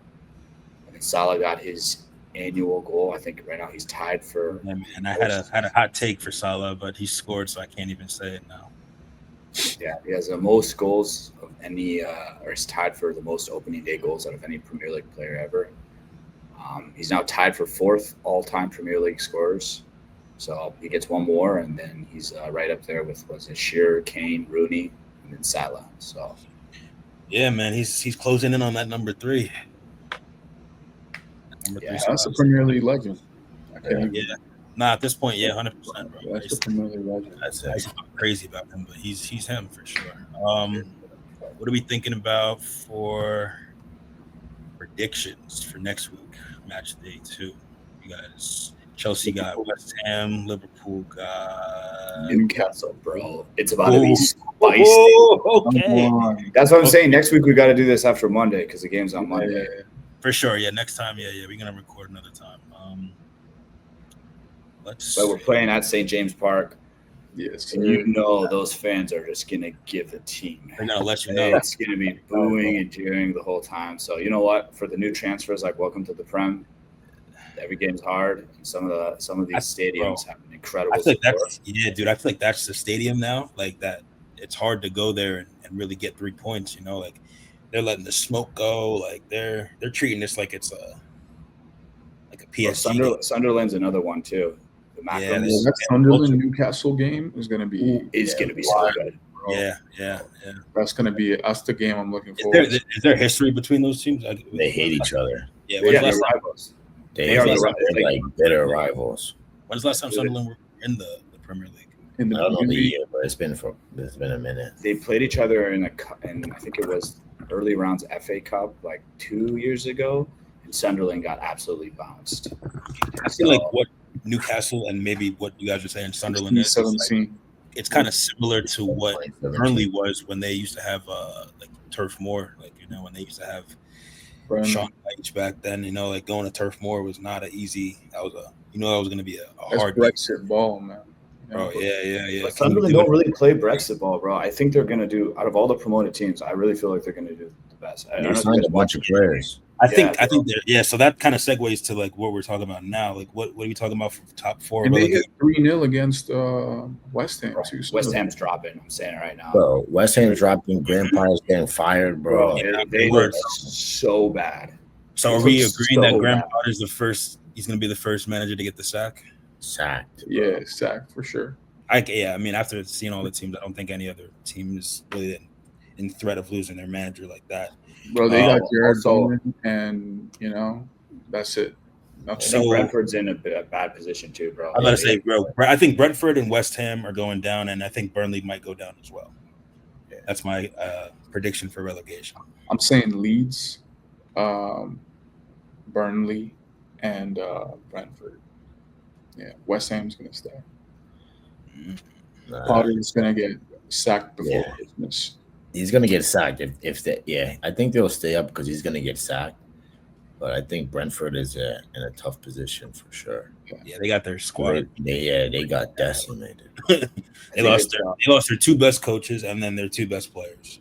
Bro, they replaced Thomas Frank with a first-time coach, bro. It's just like this guy, bro. It's not going to be. But I think it's going to be Wolves, Brentford, and West Ham. Wolves are going to bad, bro. I like their man. They just got a new manager though. Apparently their new manager's like it's like he's a good energy going on with them. I don't know what they did they lost Cunha, right? So they lost their best Cunha. Yeah. They lost 8 Nuri to City. They may be taking some Chelsea players, but like Disasi. But we'll see. I don't know. You guys have enough players to let go, bro. You got like 97 players on your roster, bro. Yeah, I know. We're making money over here, don't How many wingers, bro? How many 10-year contracts you guys got lined up, bro? Yeah, we gotta be making money. Yeah. Bro, what's it called? Stealing money from you though, too. What's his name? What's that winger's name? Mudryk? Yeah. The guy's robbing you guys blind, man. Nah, bro. We could. Bro, there's no that- talk that- on this guy. that could be a legal situation because like breach of contract. Steroids, yeah. I think you guys will be able to get out his contract. He's done. Yeah. So that He got caught. Yeah. That. How you take steroids and you're still trash, bro? That's crazy. That's the craziest part, bro. He took the steroids and started scoring, and they're like, yo. Yeah, he said, Yeah, I don't know if you saw some of them. They were like, you got That's crazy. Yeah, something's going on in that. Marcus, what are you thinking about for next week, though? Y'all play City, yeah? At the Etihad? Yeah. City without Son. Yeah, but we're playing City without Son or Kulusevski, bro. And those two are like the players that bro, it's called the deck he had for a reason, bro. This guy literally goes there and just makes it his playground. So without Kulusevski there, without Sonny there, I think we can still put up a shift. It's the thing I like about Thomas Frank is no two games are going to look the same, I guess. He might have his profile for like the higher standard teams and the teams that sit in the lower block. He might, like we saw with the back three against I think Bayern and PSG. And then with this team with Burnley, he played a back four. So he's definitely going to switch up the tactics. I'm going to be curious to see, but I think we could tie them. I think it'd be a tie realistically. 1-1, 2-2, or like what's drop some numbers here. Prediction. Okay. They just put 4 against Wolves, but it was done in the most boring fashion. So I think we'll have a better defense than Wolves. So I think I'm going to go 1-1. 1-1. Yeah. I think Haaland will get his goal. And I'm saying City's taking that. I'm sorry. That's fair. I'm saying City's taking that. That's fair. Yeah, bro. Ryan Cherky. Fucking yeah, Cherky looks good, bro. I'm not gonna lie, that little step over finish he had was looking nice. Reindeers. I can't pronounce it. I was just about to say, bro. I think Reinders. Yeah, Reinders, I think, was probably the best player of the weekend. I'm not gonna lie. He looked baller. And pronounce his first name, but yeah, between him and Semenyo, I think they were the best players of the week. So his through ball to Haaland and stuff, I was like, so he just got another De Bruyne just like that. Are you kidding me? Like, I wouldn't say that just yet, bro. We're not gonna give him that title. That's crazy, bro. What I saw De Bruyne do in 2017, bro, it was insane, bro. So I can't give him that title just yet, personally. But yeah, I think he is definitely going to be their most effective signing, and I think he was the player of the week, like in regards of outcome and effectiveness and stuff like that. I also got my boy Richie on the list. Shout out to Charleston with the scissor kick. He's looking good. I think if Richie can stay fit, getting back to that, I think he could, definitely put up 10 goals. Good season. That's how much Jackson in the Prem. That's how much Jackson had 10 goals in the Prem, and people think he's trash. Yeah, but okay. Honestly, but 3 of those goals were from a bullshit, Tottenham Chelsea game that he shouldn't have scored a hat trick on. That was in the season before when he had 15. Okay. I think Jackson gets memed because his misses are so bad, but like he's kind of like what I was talking about, Big Dom Solanke, where it's like. Bro, he actually has a lot of the base qualities. We're not gonna compare Nicholas Jackson to Dom Solanke. I'm sorry. He's better than Solanke. Bro, you're crazy. You don't watch enough Chelsea. That's what I'm trying to say. Jackson fan in the world, bro. Bro, why are we digging up Dominic Solanke? Bro, you saw the work where you guys are watching, bro. The work rate he had, bro. Dominic Solanke. Nah, bro. The work rate he had, bro. I'm telling you, bro. This guy, okay, watch. Bro. I'm telling you, Jackson. Actually, 18 goal season for Dom Solanke, Premier League only, coming up. Let's go. Let's go. We're getting there, bro. He's got. I'm telling you, watch. Yeah, I'm telling you. 18 such a specific number. But Charleston, he doesn't even play. Nah, bro. I'm telling you, Dom Solanke is better than Nicholas Jackson, bro. I'm dead in that shit right now. You're funny, bro. Jackson is not that bad. That's the thing. He's mean because his misses are bad, but oh my god, Jackson cooks, bro. Just wait. That's what I'm saying. When he goes to another team, it's done. Okay, that'll help me determine it because I think he's gonna be Bupkis when he goes to another team. Watch. Stamped. All right, top 4 predictions. What are we thinking? Top 4. Wants to Wait, go hold up. first? Yeah. All right, bet. Yeah, top 4 prediction. Let's do it. Are we gonna wait for the transfer? Are we gonna have to do this over when the transfer window ends? Yeah, I mean, if you want to do that. But I think it's City, Liverpool, Chelsea, Arsenal. Okay, Raath. You think City's taking it? Yeah. I think City's coming back, bro. I low-key think that he's coming because of their the way they finished last year. I would prefer Liverpool to win over City. As like just See, as a fan. I'm the opposite. I would prefer obviously. City to win. Yeah. But I think Liverpool's going to take it, bro. I think Liverpool's going to take it. City's going to come second. It's going to be Chelsea third. Arsenal fourth. Yeah. And then United fifth. Yeah. Okay. I just don't like City because of like there's like I don't know how these guys if you're talking about charges, but these guys they're the new you, bro. Yo, stop playing. They're the new you, bro. They came in with a bunch of money. They get away with everything. Bro, but we didn't. I mean, okay, hold on. Wait, City? Roman Abramovich did some stuff, bro. I get that. He paid people off. He's a war criminal. He didn't get charged. Nothing happened to him. He's a good man, but he just paid, transfer, budgets and stuff that were just, ended up getting us fined by UEFA and other people. Yeah, Putin just tried to kill him for no reason. Putin tried to poison him and stuff because he was trying to speak out against Putin. If you don't remember, he was trying to be a middleman in peace negotiations because he didn't want to lose Chelsea, and then they tried to poison him. But I think top four. Let's be real life. It's crazy. Chelsea. I think the top 4 predictions are going to be pretty similar for all of us, to be honest. Like maybe different teams. I think top 6 is where there's going to be some surprises. Yeah, I think things are going to be a little surprising in 5th or 6th. I think. Okay, so how well do you think Aston Villa gets up there? Let's talk about Aston Villa. Let's talk about the Newcastles after they're getting decimated, whatever.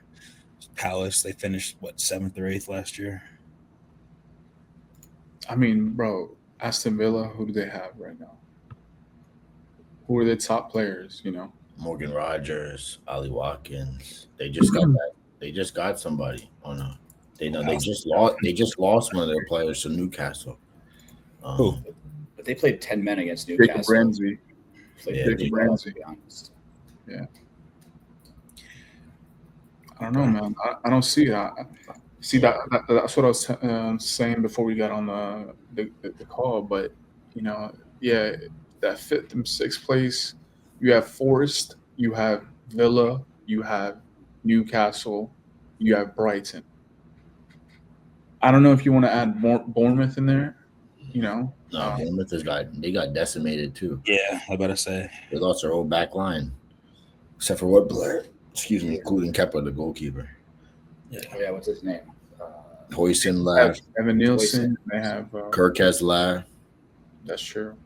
No, I think that the big 6 are gonna take over the top 6 spots with Forest and Bournemouth trying to punch up Tottenham and United. Damn, you saying Tottenham finished 6th? That's what you're saying? Yeah, I think Tottenham. I'm not saying that.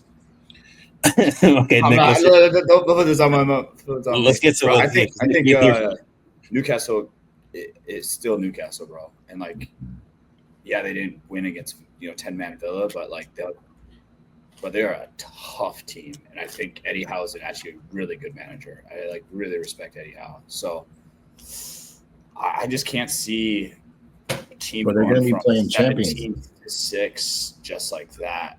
You know what I mean? And it's like a big jump. And I feel like if I was a United or Spurs fan, I would be happy seeing progress of top 8 back in Europe, getting that European money.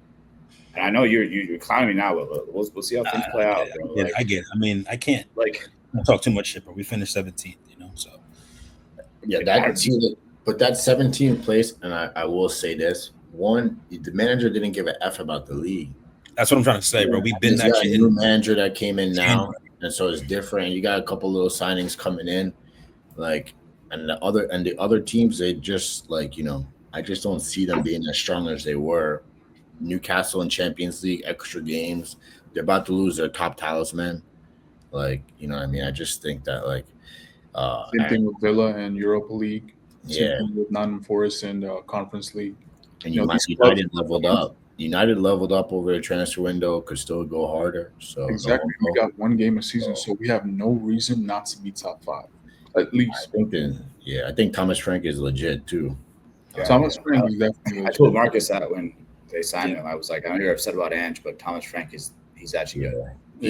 I like Thomas Frank. I like him. Like I said, he's definitely offers versatility and stability, bro. That's what you guys needed. Exactly, stability, bro. Ange was all or nothing. All or nothing. But he wasn't backed. That's what I'm trying to say. If he was backed properly, like the positions that needed to be filled weren't filled. His football style was all or nothing.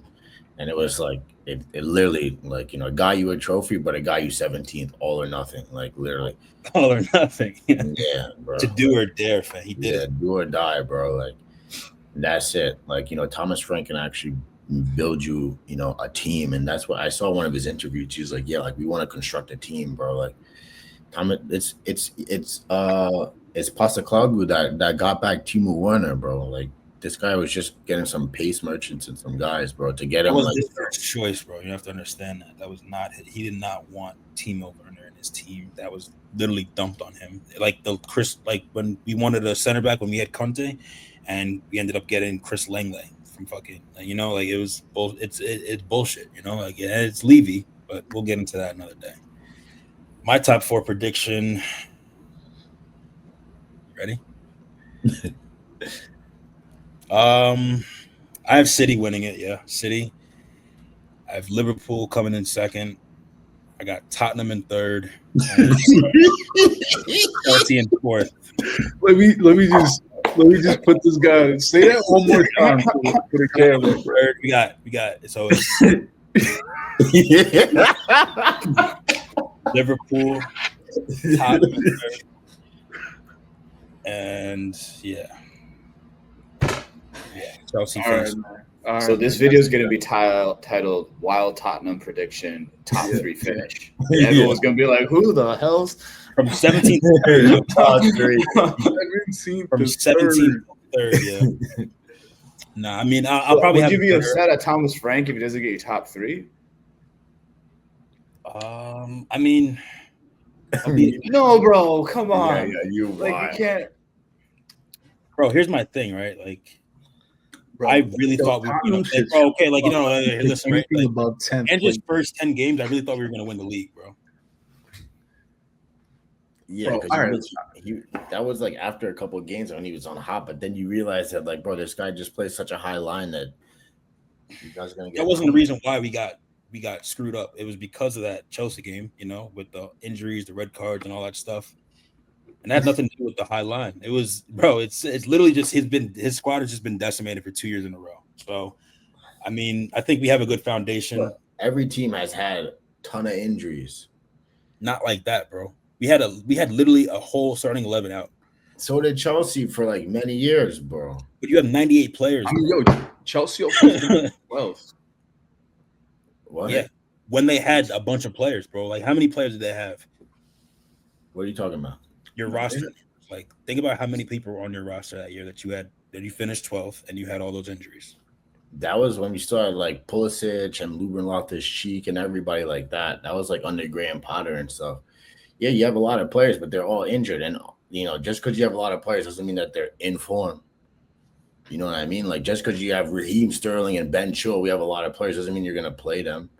Like, you could have a lot of players. It doesn't mean anything. Back then, yeah, we had Ziyech and Lukaku and all these types of guys. But, like, the main guys that we were playing were hurt. And that was, you know. Our academy literally got us to the Europa League final.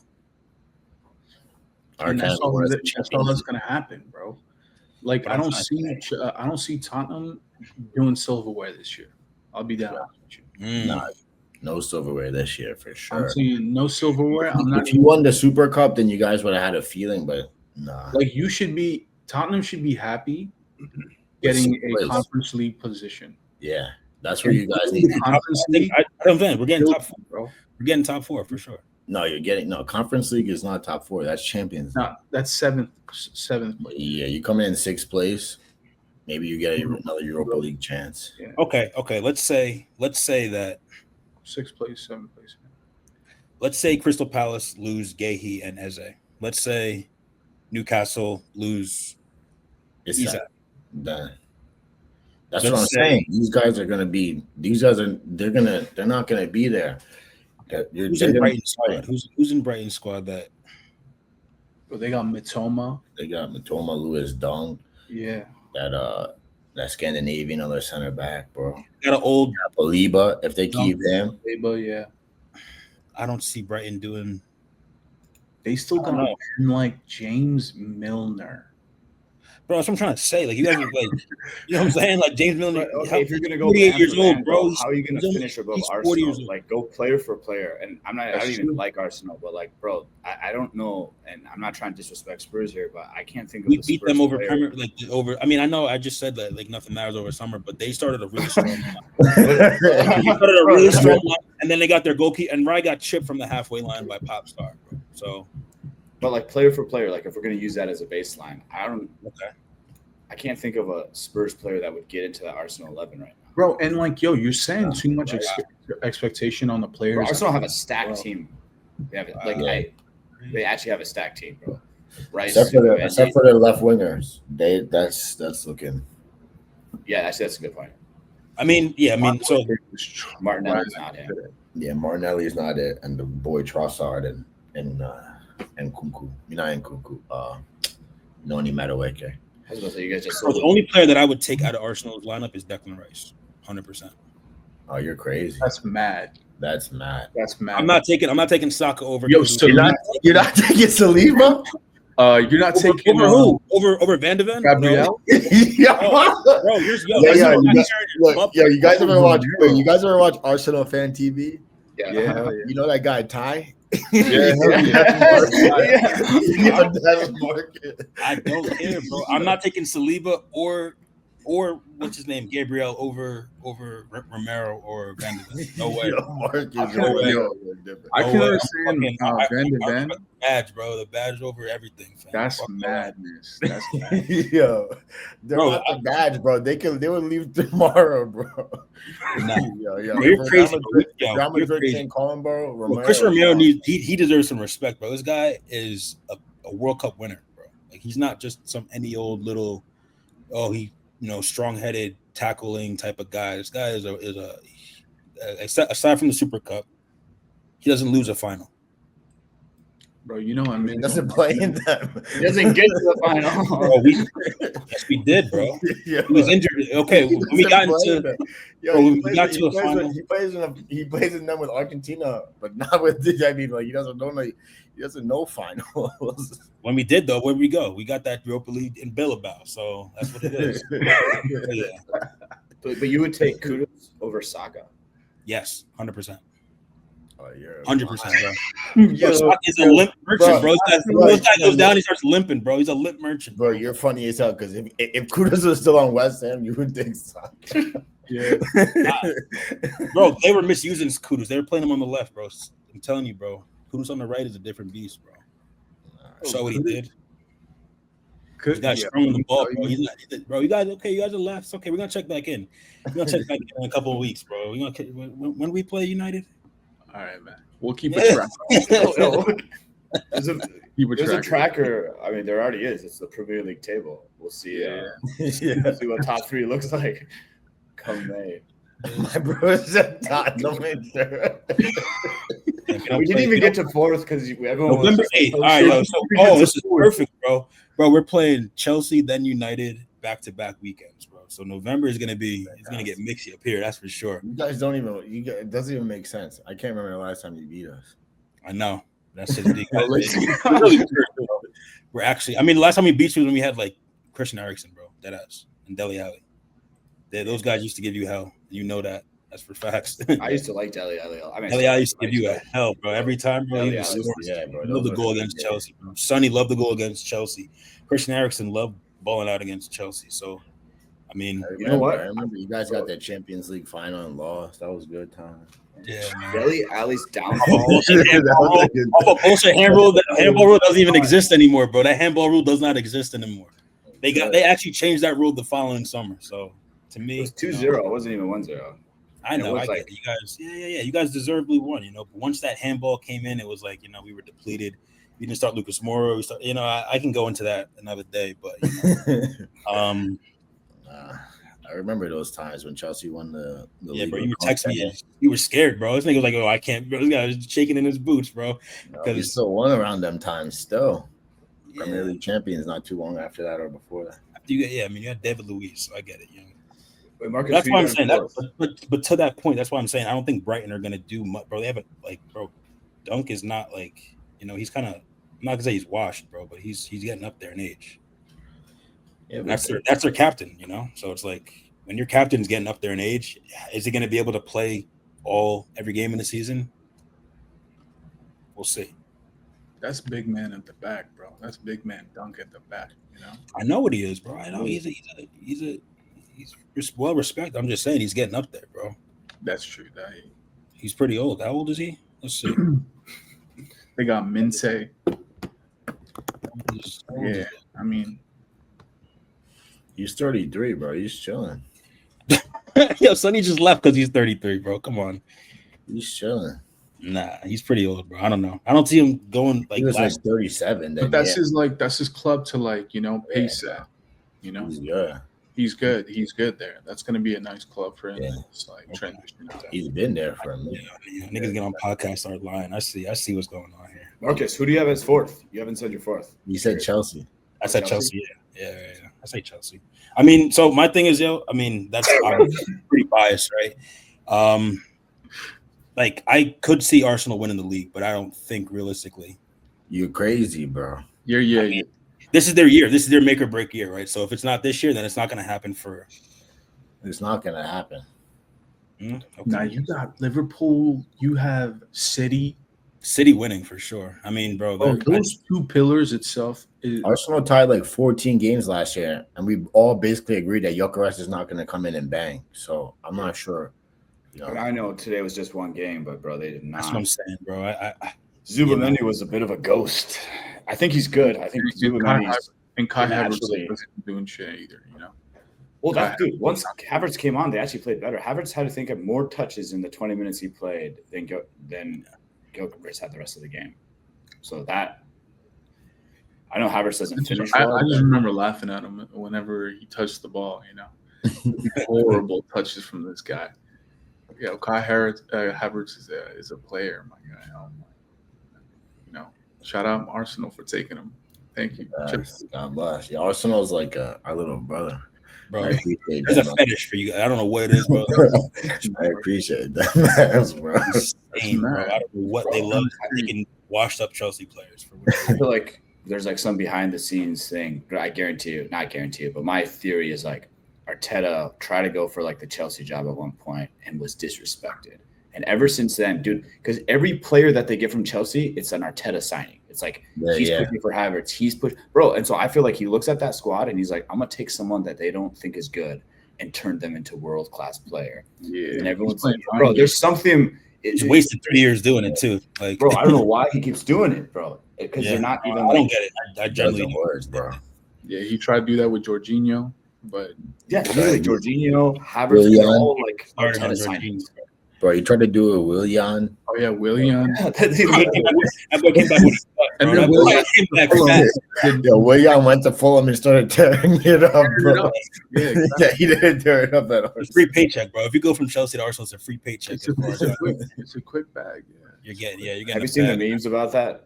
There's like those clips of like it's supposed to be like motivational clips for finding a job or some guy yelling into the mic and he's like, if you don't have a job, I will pay you. I will take you. And the caption's like Arteta to Chelsea players. All